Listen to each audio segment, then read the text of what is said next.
الشیطان الرجیم بسم اللہ الرحمن الرحیم ان الدین عند اللہ الاسلام صدق اللہ مولانا العظیم وبلغنا رسولہ النبی الامین الکریم ونحن علی ذلک لمن الشاہدین والشاکرین والحمد للہ رب العالمین۔ بڑی محبت سے درود و سلام پڑھیے، تھوڑی آواز تیز کر دو۔ الصلاۃ والسلام علیک یا سیدی یا رسول اللہ وعلی آلک واصحابک یا سیدی یا حبیب اللہ۔ الصلاۃ والسلام علیک یا شفیع المذنبین وعلی آلک واصحابک یا سیدی یا حبیب اللہ۔ گرامی قدر عزیز سامعین اور حاضرین حضرات، آج پھر رمضان المبارک کے دوسرے روزے میں ہم درس قرآن و حدیث سننے سنانے کے لیے حاضر ہیں۔ اللہ تعالی ہم سب کی حاضری قبول فرمائے۔ جو بڑے دوست پیچھے بیٹھے ہوئے ہیں ان سے گزارش ہے وہ آگے آ جائیں، آگے جگہ بالکل خالی ہے، کوشش کیا کریں آگے آ کر بیٹھا کریں۔ جو بزرگ پیچھے بیٹھے ہیں وہ سبھی آگے آ کر بیٹھیں، تاکہ ویسے بھی پہلے اگلی جگہ پر ہونی چاہیے تاکہ بعد میں آنے والوں کو دقت نہ ہو۔ تو اسلام وہ دین ہے کہ جس نے ہمیں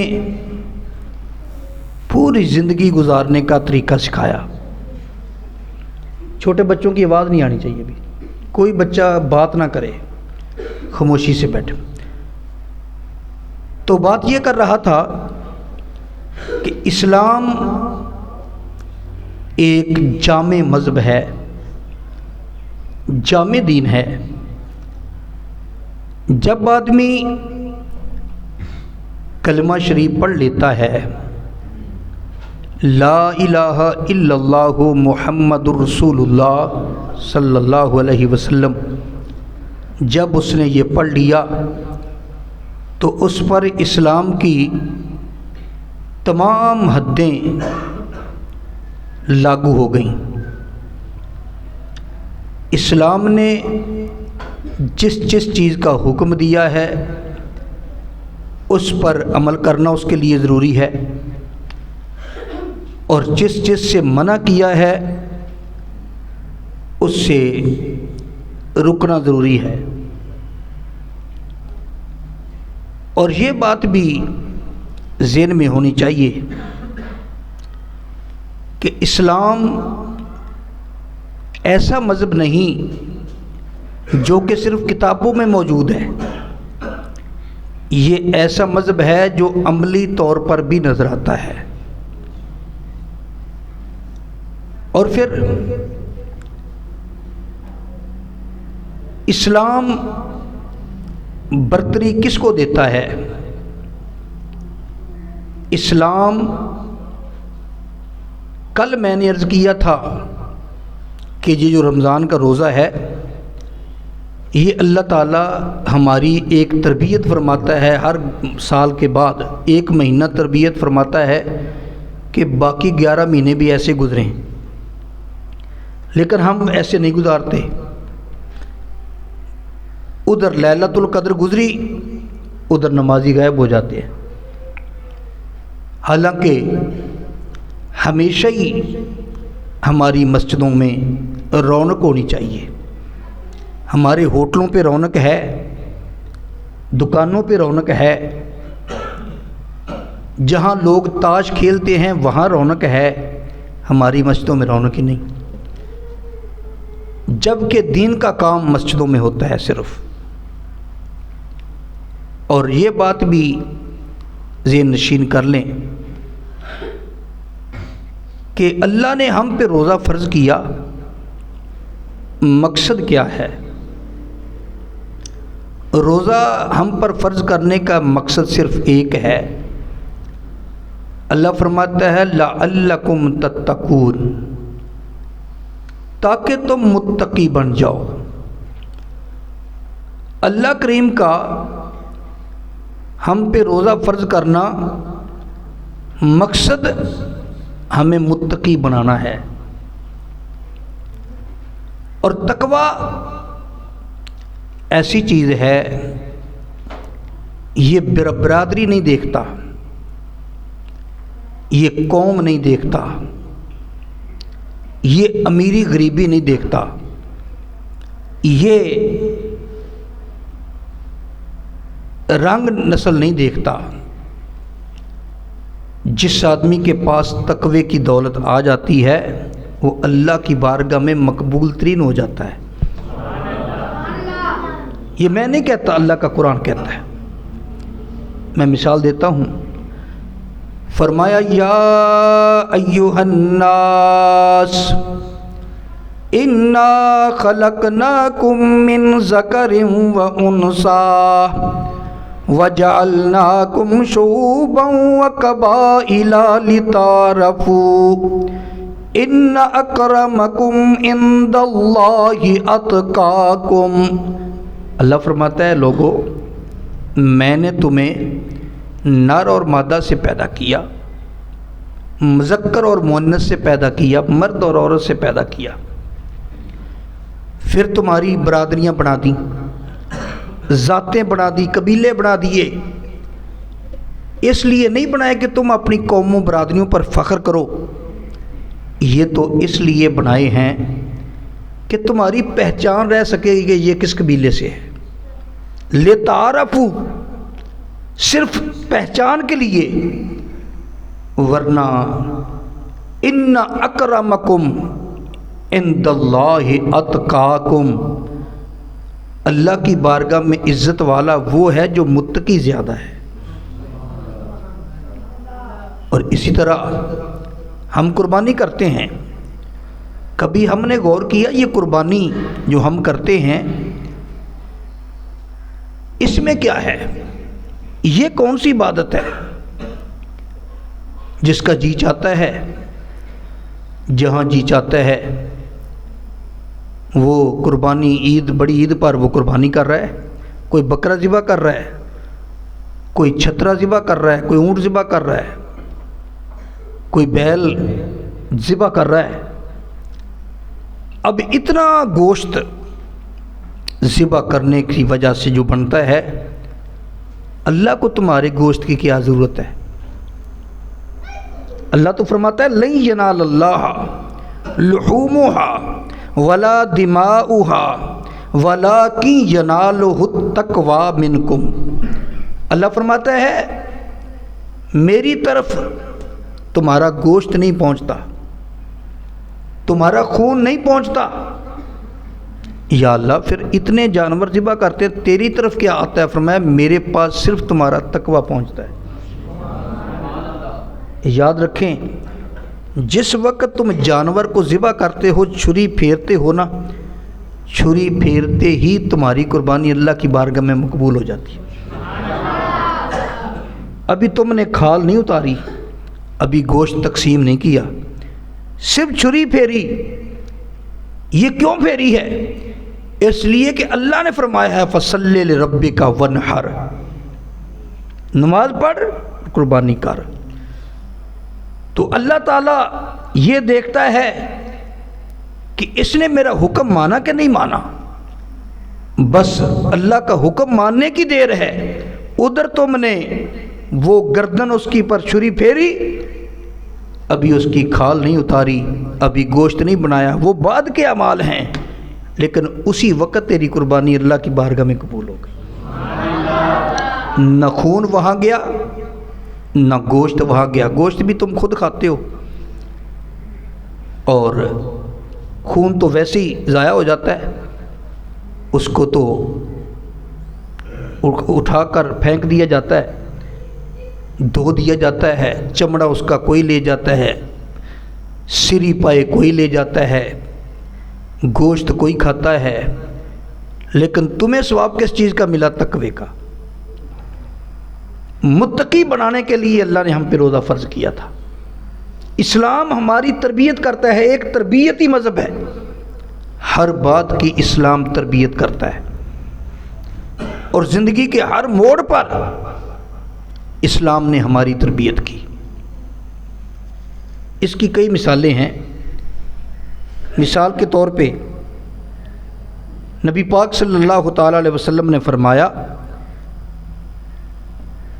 کہ جو مسلمان جو ہے ان کو کیا کرنا چاہیے، کیا ہدایات دیں۔ یہ صحیح مسلم شریف کی حدیث نمبر 2564 ہے۔ اللہ فرماتا ہے لا تحاسدوا، ایک دوسرے سے حسد نہ کرو۔ نبی پاک علیہ السلام فرماتے ہیں، یہ حدیث ہے، آقا علیہ السلام کا فرمان ہے، فرمایا لا تحاسدوا، حسد نہ کرو۔ اب ایک ہوتا ہے حسد اور ایک ہوتا ہے رشک۔ تھوڑی سی آواز کھولو، تھوڑا سا ایک کو دے دو، زور لے رہا ہے۔ ایک ہوتا ہے حسد اور ایک ہوتا ہے رشک۔ رشک اور حسد میں کیا فرق ہے؟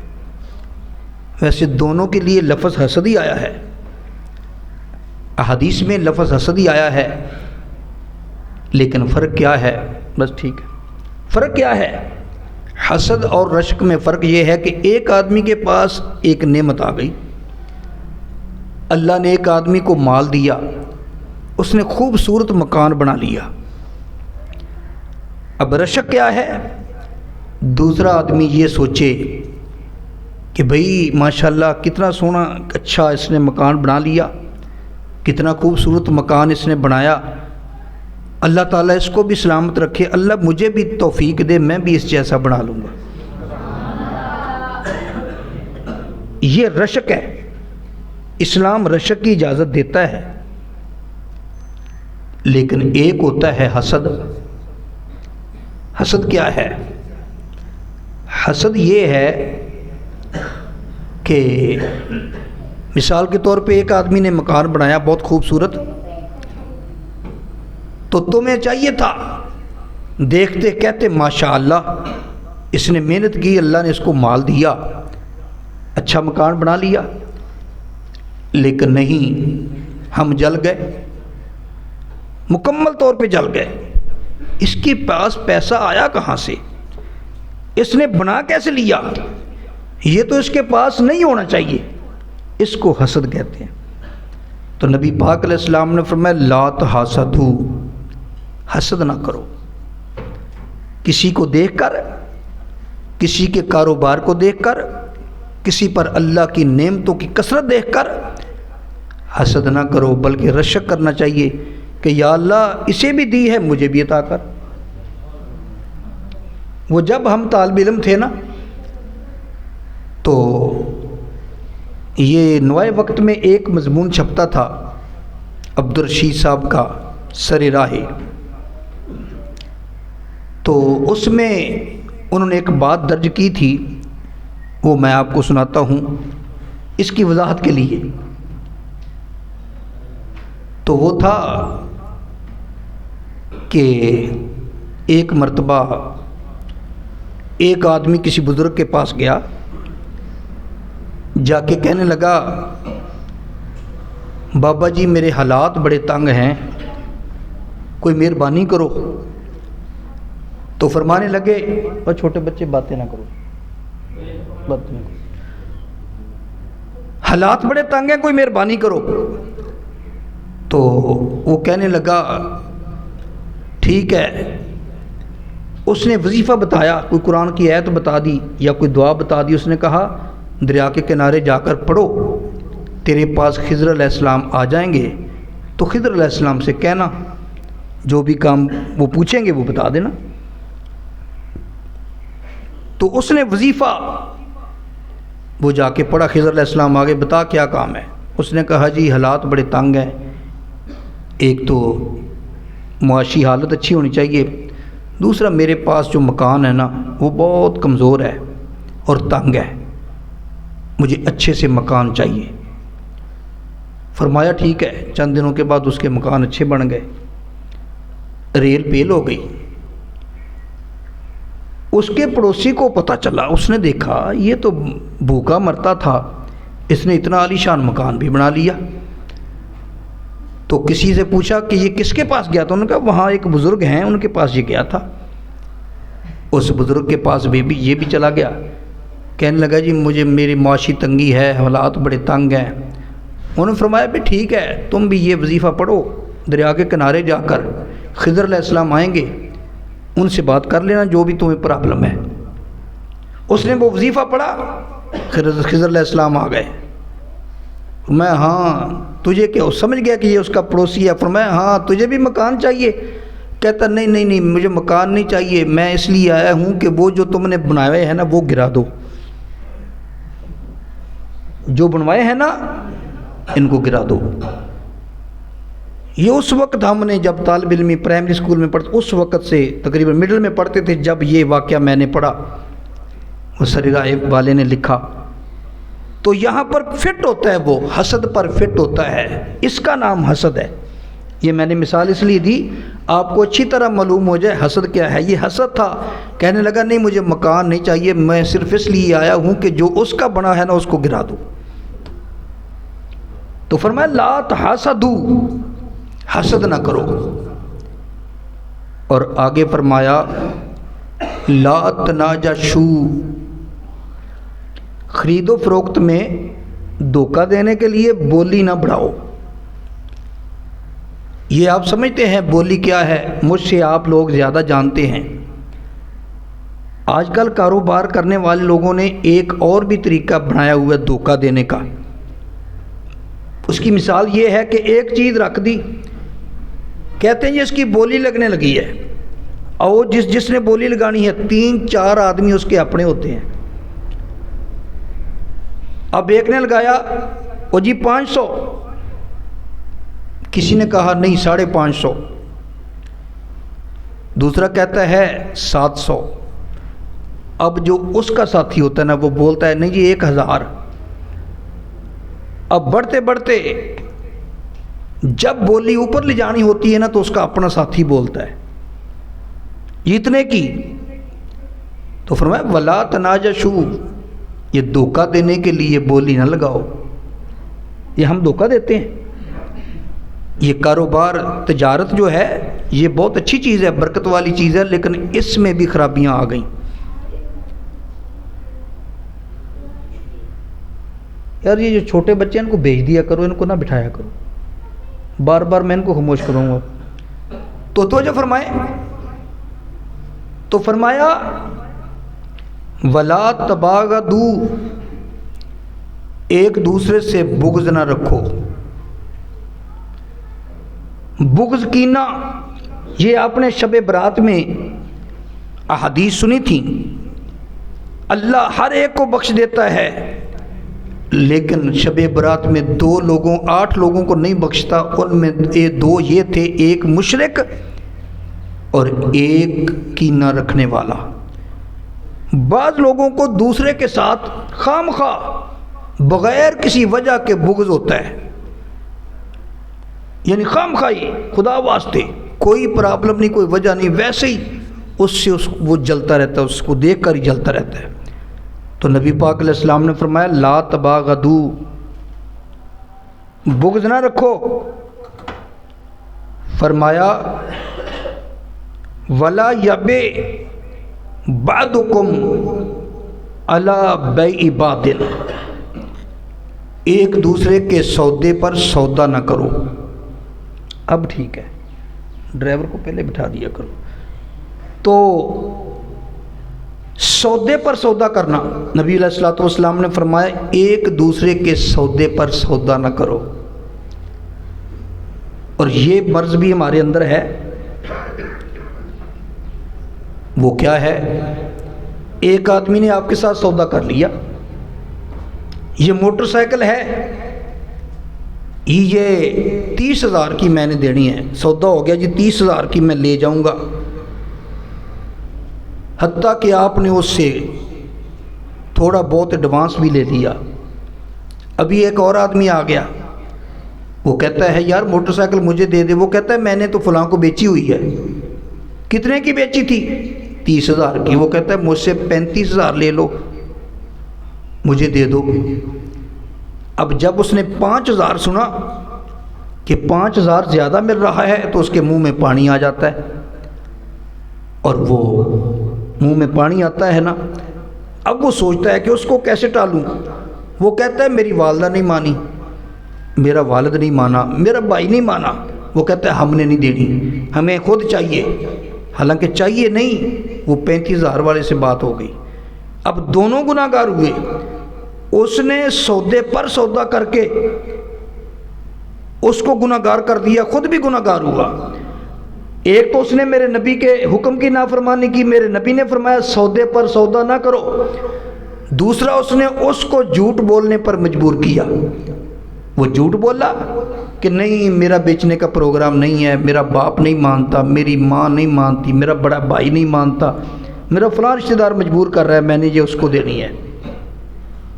تو یہ جھوٹ بھی بولا گیا اور وعدہ خلافی بھی ہو گئی. اور آقا علیہ الصلوۃ والسلام نے فرمایا جس کا وعدہ, جو وعدہ کی پاسداری نہیں کرتا اس کا کوئی دین نہیں. اور پھر فرمایا وَكُونُوا عِبَادَ اللَّهِ إِخْوَانًا, اللہ کے بندو بھائی بھائی بن جاؤ. اور کیا ہم بھائی بھائی ہیں؟ اسلام تو کہتا ہے, میرے مدنی کریم علیہ السلام تو فرماتے ہیں, جیسا کہ میں نے مسلم شریف کی حدیث آپ کے سامنے پڑھ رہا ہوں کہ وَكُونُوا عِبَادَ اللَّهِ إِخْوَانًا, اللہ کے بندو تم آپس میں بھائی بھائی بن جاؤ. تو بھائی کیا ہے؟ اخوت کس کا نام ہے؟ اخوت اس کو کہتے ہیں چبھے کانٹا جو کابل میں. اخوت اس کو کہتے ہیں چبھے کانٹا جو کابل میں, تو ہندوستان کا ہر پیر و جوان بے تاب ہو جائے. اخوت اس کو کہتے ہیں, بھائی چارہ اس کو کہتے ہیں. اور آج ہم مزے کی نیند سو رہے ہیں, ہم مزے سے سو کر اٹھتے ہیں, ہم خوشیاں بھی منا رہے ہیں, اسی طرح ہمارے شادیاں بھی ہو رہی ہیں. شادیوں پر ڈھول ڈمکا جس سے شریعت نے منع کیا وہ بھی ہو رہا ہے. کبھی ہم نے سوچا کہ ہمارے فلسطین کے مسلمان بھائیوں کا کیا حال ہے؟ بتا, ہندوستان کے جو مسلمان ہمارے بھائی ہیں ان کا کیا حال ہے؟ ان کی رات کیسے گزرتی ہے, ان کا دن کیسے گزرتا ہے, اور وہ کہاں سے کھاتے ہیں؟ ایک ایک گھر میں قبرستان بنا ہوا ہے. اس پر نہ کچھ ہمیں خیال ہے, نہ ہمارے حاکموں کو, حکومت کو خیال ہے. اسلامی ملک جو ہیں وہ بے غیرت بنے ہوئے ہیں. حتیٰ کہ ہمارا جو مرکز ہے سعودی عرب, وہ بھی اسرائیل کا ساتھ دے رہا ہے, فلسطین کا ساتھ نہیں دے رہا. بلکہ میں نے تو یہاں تک بھی پڑھا ہے کہ ایک مولوی صاحب نے کتاب میں لکھا تھا, وہاں سعودیہ کے مولوی صاحب نے, کہ فلسطین کا ساتھ دینا چاہیے, تم غلط کر رہے ہو. تو وہ غالباً مسجد نبوی کا امام تھا, اس کو جیل میں بند کر دیا گیا. اب کدھر گئی نبی پاک کی حدیث وَكُونُوا عِبَادَ اللَّهِ إِخْوَانًا؟ آقا علیہ السلام نے فرمایا مسلمان مسلمان کا بھائی ہے. آگے فرمایا المسلم اخو المسلم, فرمایا جو مسلمان ہے نا وہ دوسرے مسلمان کا بھائی ہے. لا یظلمہ, وہ اس پر ظلم نہیں کرتا. ولا یخذلہ, اور وہ اس کو رسوا نہیں کرتا. مسلمان مسلمان کا بھائی ہے. پہلے فرمایا اللہ کے بندو بھائی بھائی بن جاؤ, کونوا عباد اللہ اخوانا, پھر فرمایا المسلم. اب یہ حدیث بھی صحیح مسلم شریف کی ہے اور یہ بھی حدیث نمبر وہی ہے، اگلے الفاظ آ رہے ہیں، المسلم اخو المسلم، مسلمان مسلمان کا بھائی ہے، لا یظلمہ، وہ اس پر ظلم نہیں کرتا۔ اب ظلم کسے کہتے ہیں؟ ظلم کی تعریف مفسرین نے لکھی ہے کہ ظلم اس کو کہتے ہیں، ایک تو اس کی تعریف یہ لکھی ہے، وضع شیء فی غیر محلہ ہی، کوئی چیز اس کو اس کی جگہ کی بجائے کسی اور جگہ رکھنا، یہ ظلم ہے۔ مثال کے طور پہ اب یہ میز ہے، ٹیبل ہے، یہ یہاں ہی رکھنے کے قابل ہے، آپ اس کو اٹھا کر جوتیوں والی جگہ رکھاؤ تو یہ اس کی جگہ تو نہیں ہے نا، جگہ بدل دی، یہ ظلم ہے۔ ایک آدمی کونسلر بھی بننے کے قابل نہیں ہے، آپ اس کو اپنے اوپر ایم پی اے بنا لیں، یہ ظلم ہے۔ ایک آدمی ایم پی اے بننے کے قابل تھا، تم اس کو چوکیدار بنا لو، یہ ظلم ہے۔ اور دوسرا ظلم یہ بھی ہے کہ کسی کی ملکیت میں اس کی اجازت کے بغیر اس کے اندر تصرف کرنا، التصرف فی ملک الغیر، غیر کی ملکیت میں اپنی مرضی سے تصرف کرنا، یہ بھی ظلم ہے۔ کسی کی اجازت کے بغیر آپ کسی کی چیز کو استعمال نہیں کر سکتے۔ فرمایا نہ وہ دوسرے مسلمان کو رسوا کرتا ہے۔ عارف کھڑی رحمۃ اللہ علیہ نے اس بات کو بیان کیا، فرماتے ہیں دشمن مرے تے خوشی نہ کریے، اوے دشمن مرے تے خوشی نہ کریے، او سجنا بھی مر جانا، دیگر تے دن آیا محمد تے اوڑک نو ڈب جانا۔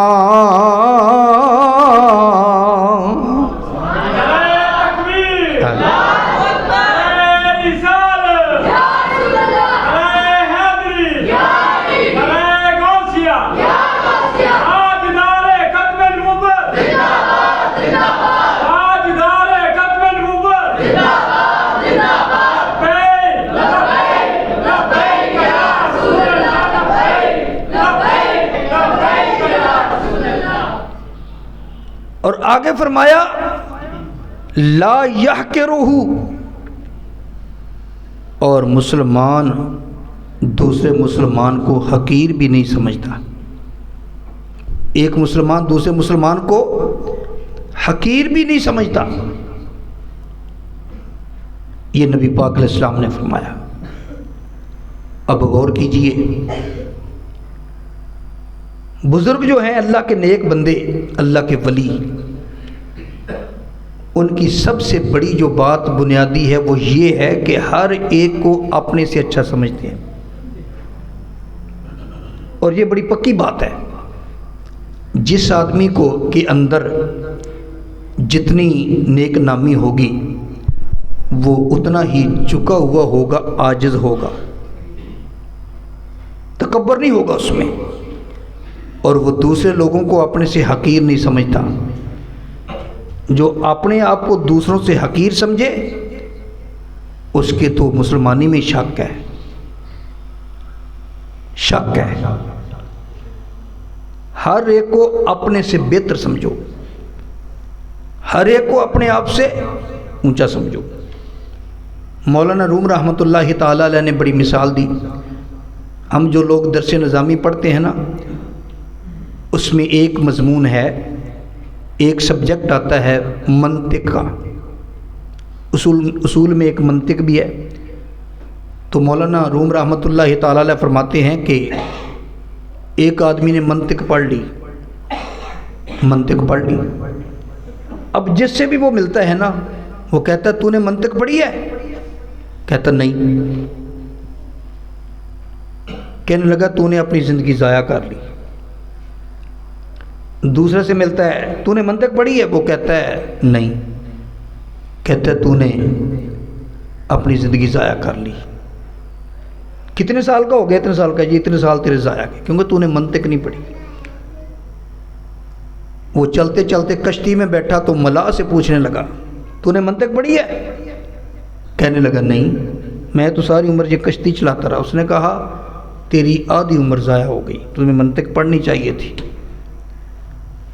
اچھا، وہ چلتے چلتے آگے بمر آ گیا، اب کشتی ہچکولے کھانے لگی۔ کہنے لگا تجھے تیرنا آتا ہے؟ کہتا نہیں۔ کہنے لگا میری تو آدھی ضائع ہوئی تھی نا، اب تیری ساری ضائع ہوگی۔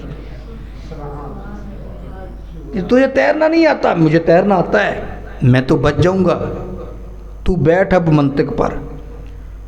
تو بات کرنے کا مطلب یہ ہے کہ ایک آدمی اگر علم حاصل کر لے تو جن کے پاس علم نہیں وہ ان کو جانور سمجھے۔ ایک آدمی کے پاس پیسے آ گئے تو جن کے پاس پیسے نہیں وہ ان کو بہت گھٹیا اور حقیر جانے، ان کو اپنے برابر نہ بیٹھنے دے۔ میں نے یہ بھی دیکھا، میری آنکھوں کے سامنے یہ منظر ہے کہ ایک آدمی وہ غریب ہے عمر میں بڑا بزرگ ہے، اور دوسرا غریب امیر ہے۔ وہ امیر کا جو لڑکا ہے، بچہ ہے 20 سال کا 18 سال کا، وہ اس بابا جی کو بابا جی نہیں کہے گا۔ اور ہمیں یہی بزرگوں نے سکھایا تھا کہ اپنے سے بڑے کے چارپائی ہوتی ہے نا تو سرانے کی طرف نہیں بیٹھنا، اپنے سے بڑے کے سرانے کی طرف نہیں بیٹھنا۔ لیکن وہ جن کے پاس پیسے ہوتے ہیں وہ سرانے کی طرف چھوٹا بچہ بیٹھا ہوتا ہے۔ ایک غریب آدمی عمر میں اس کے دادے کے برابر ہے لیکن وہ پاندی کی طرف بیٹھا ہوا، کیوں؟ اس لیے بیٹھا ہے کہ اس کے پاس پیسے نہیں ہیں۔ یہ ہے حقارت۔ ارے حقارت جو ہے کسی کو حقیر جاننا، میرے آقا علیہ السلام نے فرمایا مسلمان دوسرے کو حقیر نہ جانے۔ اور اسی طرح صحیح بخاری کی 6962 حدیث نمبر ہے، آقا علیہ السلام نے فرمایا انصر اخاک، اپنے بھائی کی مدد کیا کرو، ظالمن او مظلومن۔ فرمایا اپنے بھائی کی مدد کرو، وہ ظالم ہو یا مظلوم ہو۔ مسلمان کو مسلمان کی مدد کرنی چاہیے۔ انصر اخاک، اپنے بھائی کی مدد کیا کرو۔ یہاں پر ایک بات اور بھی میں توجہ کروانا چاہتا ہوں عقیدے کے حوالے سے۔ جو لوگ کہتے ہیں اللہ کے بغیر کوئی مدد کر نہیں سکتا، اگر تم کہو اللہ کے بغیر کوئی مدد کر سکتا ہے یا کرتا ہے تو شرک ہے، تمہارا نکاح ٹوٹ گیا، تم بے ایمان ہو گئے، مشرک ہو گئے۔ اب صحیح بخاری کی حدیث پڑھ رہا ہوں، حوالہ میں نے بتا دیا۔ میرے آقا علیہ السلام فرماتے ہیں انصر اخاک، اپنے بھائی کی مدد کیا کرو۔ اب جب تو بھائی کی مدد کر سکتا ہے تو اللہ کا ولی نہیں کر سکتا؟ میں بھائی کی مدد کیا کرو، ظالمن اور مظلومن، خواہ وہ ظالم ہو خواہ وہ مظلوم ہو۔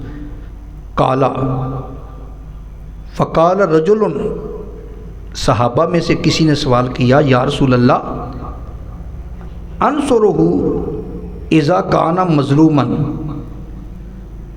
یا رسول اللہ جب وہ مظلوم ہوگا اس وقت تو ہم اس کی مدد کریں۔ افرأیت اذا کان ظالما کیف انصرہ، جب وہ ظالم ہوگا اس وقت مدد کیسے کریں گے؟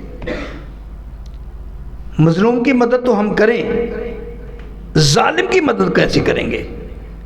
ہمارے ذہن میں بھی آتا ہے کہ ظالم کی مدد کا تو مطلب یہ ہے نا کہ اس کے ساتھ ہم بھی بندوقیں لے کے کھڑے ہو جائیں، جس کو وہ مار رہا ہے ہم بھی اس کو مارنا شروع کر دیں، جس کے ساتھ وہ زیادتی کر رہا ہے ہم بھی زیادتی میں اس کے ساتھ تعاون کریں۔ نہیں، نبی پاک صلی اللہ تعالیٰ علیہ وسلم نے فرمایا کہ ظالم اور مظلوم کی مدد کا فرق کیا ہے؟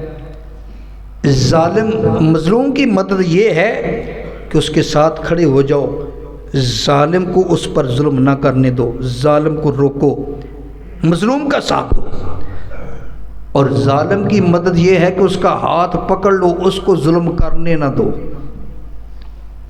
ظالم کی مدد یہ ہے کہ اس کو ظلم نہ کرنے دو، کیونکہ وہ ظلم کر رہا ہے، وہ گناہ کر رہا ہے، تو اس کو گناہ سے روکنا، جہنم کے دروازے کی طرف جا رہا ہے، جہنم کے دروازے کی طرف سے اس کو روک لینا، یہ اس کی مدد ہے۔ آقا علیہ السلام نے فرمایا فَإِنَّ ذَلِكَ نَصْرُهُ، اس کا ہاتھ روک لینا، ظلم کرنے سے منع کرنا، یہ اس کی مدد ہے۔ اور اسی طرح نبی پاک علیہ السلام نے فرمایا، یہ بھی صحیح بخاری شریف کی حدیث ہے، فرمایا حق المسلم علی المسلم خمس، مسلمان کے مسلمان پر 5 حقوق ہیں۔ ایک حدیث میں، یہ لائٹ جگا دیا کرو، لائٹ ہے ادھر، ایک حدیث یہ ہے، اس میں ہے کہ مسلمان کے مسلمان پر 6 حق ہیں، لیکن یہ جو حدیث میں پڑھ رہا ہوں صحیح بخاری شریف کی 1240 نمبر، اس میں ہے حق المسلم علی المسلم خمس، مسلمان کے مسلمان پر 5 حق ہیں۔ ایک حدیث ایک سند میں 6 بھی آتے ہیں، تو جو 5 ہیں وہ کیا ہے؟ آقا علیہ الصلوۃ والسلام نے فرمایا پہلا حق یہ ہے رد السلام، جب مسلمان سلام کہے اس کے سلام کا جواب دو۔ ایک آدمی کہتا ہے السلام علیکم، تم آگے سے کہو وعلیکم السلام۔ آج کل تو ہم انگریز بن گئے، بس بائے بائے۔ اب مجھے بتا یہ بائے بائے کا کیا ثواب ہوگا؟ بائے بائے اوکے، اس کا کیا ثواب ہوگا؟ السلام علیکم، تم پر سلامتی ہو، تم سلامت رہو، ایک دعا ہے نا، تو وہ بھی آگے سے کہتا ہے وعلیکم السلام، آپ پر بھی سلامتی ہو، آپ بھی سلامت رہو۔ تم کہتے ہو تم سلامت رہو، وہ کہتا ہے تم سلامت رہو، وہ اس کو دعا دے رہا ہے، وہ اس کو دعا دے رہا ہے، اور جس نے دعا دی اس کو بھی 10 نیکیاں ملیں، جس نے جواب دیا اس کو بھی 10 نیکیاں ملیں۔ تو یہ جو تم کہتے ہو بائے بائے، مجھے بتا اس کی کتنی نیکیاں ملیں گی؟ کوئی ہے نیکیاں ملنے کی؟ اور ہم دور سے بائے بائے بائے بائے، یہ کون سا اسلام ہے؟ نبی پاک علیہ الصلوۃ والسلام نے فرمایا، حدیث پاک میں ہے، جب ایک مسلمان دوسرے مسلمان کو سلام کرتا ہے، ساتھ مصافحہ کرتا ہے، اور میں مصطفیٰ پہ درود پڑھتا ہے، نبی پاک علیہ السلام نے فرمایا دونوں کے الگ ہونے سے پہلے پہلے اللہ دونوں کی مغفرت فرما دیتا ہے۔ یہ میرے مصطفیٰ کی حدیث ہے۔ اب مجھے بتا، جو تم کرتے ہو دور سے بائے بائے، اس میں 10 نیکیاں کیسے ملیں گی؟ اور جب تم قریب ہی نہیں ہوئے تو علیحدہ ہونے سے پہلے بخشش کیسے ہوگی؟ ارے تم کہتے ہو ترقی اس کا نام ہے کہ ہم انگریز بن جائیں، ہم کھڑے ہو کر پیشاب کریں، کھڑے ہو کر کھائیں پئیں۔ ارے اللہ کے بندو، ترقی اس کا نام نہیں۔ تم کہتے ہو ترقی آگے بڑھنے کا نام ہے، میں کہتا ہوں ترقی آگے بڑھنے کا نام نہیں، ترقی پیچھے جانے کا نام ہے۔ کتنا پیچھے جانا ہے؟ 1400 سال پیچھے چلے جاؤ، 1400 سال پیچھے چلے جاؤ، اس کا نام ترقی ہے۔ 1400 سال پیچھے جب جائیں گے، آپ کو نظر آئے گا میرے آقا صلی اللہ تعالی علیہ وسلم سلام کیسے کرتے تھے، آپ کو نظر آئے گا صحابہ ایک دوسرے کو سلام کیسے کہتے تھے، آپ کو نظر آئے گا صحابہ رفع حاجت کیسے کرتے تھے، آپ کو نظر آئے گا صحابہ ایک دوسرے کے ساتھ تعاون کیسے کرتے تھے، آپ کو نظر آئے گا صحابہ ایک دوسرے کی عزت اور احترام کتنا کرتے تھے۔ تم جب آگے کی طرف بڑھو گے تو پھر ترقی نہیں، ترک جاؤ گے۔ پہلی بات کیا ہے؟ سلام کا جواب دینا۔ اور جو آدمی سلام کرنے میں پہل کرتا ہے نا، اس کی دلیل ہوتی ہے کہ اس آدمی کے اندر تکبر نہیں ہے، کوشش کیا کرو. نبی پاک علیہ السلام نے بھی فرمایا اسلام میں پہل کیا کرو، یہ اچھے مسلمان کی نشانی ہے. بعض لوگ دیکھتے رہتے ہیں کہ وہ مجھے اسلام کرے. میں پھر جواب دوں گا، وہ جو پہلے اسلام کرے گا وہ پہلے جنت میں بھی جائے گا. اور فرمایا وعیادۃ المریض، مریض کی تیمارداری کرنا. ایک مسلمان بیمار ہو جائے تو تمہارا حق بنتا ہے، تمہارا ذمہ ہے یہ بات کہ تم اس کی خبر لو. اب تیرا کیا حال ہے؟ تیرے خبر لینے سے اس نے ٹھیک نہیں ہو جانا. وہ بیماری تو علاج سے ٹھیک ہوگی، لیکن جب تو جائے گا نا، تو جتنی قدم چل کے جائے گا اتنے قدم تیری نیکیاں لکھی جائیں گی. اور آقا علیہ السلام نے فرمایا قیامت کا دن ہوگا، یہ بھی صحیح بخاری کی حدیث ہے. قیامت کا دن ہوگا، اللہ ایک آدمی سے کہے گا انی مرضت، میں بیمار ہو گیا تھا، تو نے میرا پتہ ہی نہیں لیا. یا اللہ وانت رب العالمین کیف مرضت، یا اللہ تو رب العالمین ہے، تو کیسے بیمار ہو گیا؟ تو بیمار نہیں ہو سکتا. اللہ فرماتا ہے فلاں میرا بندہ بیمار تھا نا. ہاں یا اللہ وہ بیمار تھا.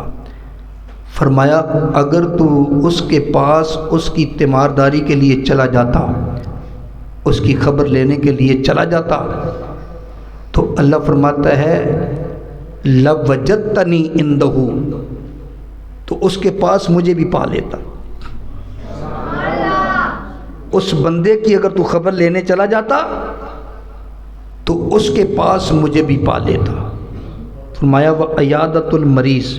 اور آقا علیہ الصلوۃ والسلام نے فرمایا جب مریض کے پاس جاؤ نا تو اچھی باتیں کرو. جامع ترمذی کی حدیث ہے جب مریض کے پاس جاؤ تو اس کے پاس اچھی گفتگو کرو. اچھی گفتگو کا کیا مطلب؟ کہ اسے کہو بھئی اللہ تجھے شفا دے گا، اللہ تجھے شفا دے گا. وہ فلاں بھی بیمار ہوا تھا، اللہ نے اس کو بھی شفا دے دی، وہ تو تم سے زیادہ بیمار تھا، اس کو حوصلہ دو. لیکن ہمارے اندر بیماری ہے، جو تیمارداری کے لیے پہلے تو جاتا کوئی نہیں، جو جاتا ہے وہ ڈاکٹر بن کے جاتا ہے. تجھے یہ بھی ہوتا ہے؟ ہاں یہ بھی ہوتا ہے، یوں بھی ہوتا ہے، یوں بھی ہوتا ہے، ہاتھ پاؤں بھی سن ہوتے ہیں، دل بھی گھبراتا ہے. اچھا یہی مرض فلاں کو بھی تھی، وہ تو نہیں بچا، اچھا اللہ تمہیں شفا دے. وہ تو بچا نہیں تو اللہ تجھے شفا دے. یہ تو دعا دے رہا ہے کہ اس کو ڈرا رہا ہے. اور پھر شفا بھی نہیں کہتے، اللہ تجھے شفا دے. یہ عربی اتنی محتاط زبان ہے، تھوڑی سی زیر زبر اوپر نیچے ہو جائے تو معنی بدل جاتا ہے. اب یہ شفا اور شفا میں کتنا فرق ہے. شفا کا معنی ہے تندرستی، اللہ تعالیٰ تجھے تندرستی دے، صحت دے. اور شفا کا معنی اللہ تجھے گڑا دے، یعنی قبر دے. اب تمہارا ایک دوست، ایک رشتہ دار کراچی رہتا ہے، اسلام آباد رہتا ہے، تم اتنا لمبا سفر کر کے اس کے پاس گئے، وہ بیمار تھا، اور وہاں جا کے کہتے ہو اللہ تجھے شفا دے، اللہ تجھے گڑا دے، قبر دے. یہ تم اتنا خرچہ کر کے اس لیے گئے تھے اس کے پاس، یہ دعا دے رہے ہو؟ ارے اللہ کے بندو، یا تو کہو کہ اللہ تجھے شفا دے، شین کے نیچے کسرہ ہے، زیر ہے. اگر شفا نہیں کہہ سکتے تو پھر پنجابی میں کہہ دو اللہ تندرستی دے بھئی، اللہ تجھے آرام دے. نہ کہو شفا دے، جس لفظ کے معنی کا پتہ نہیں وہ نہ استعمال کرو. تو اس لیے میرے بھائی یہ دین ہمیں یہ ساری چیزیں سکھاتا ہے، اسلام ہمیں سب کچھ دکھاتا ہے اور بتاتا ہے، لیکن شرط یہ ہے کہ ہمیں اسلام کے اصولوں پر عمل کرنا ہوگا. تو میں نے کل وعدہ کیا تھا کہ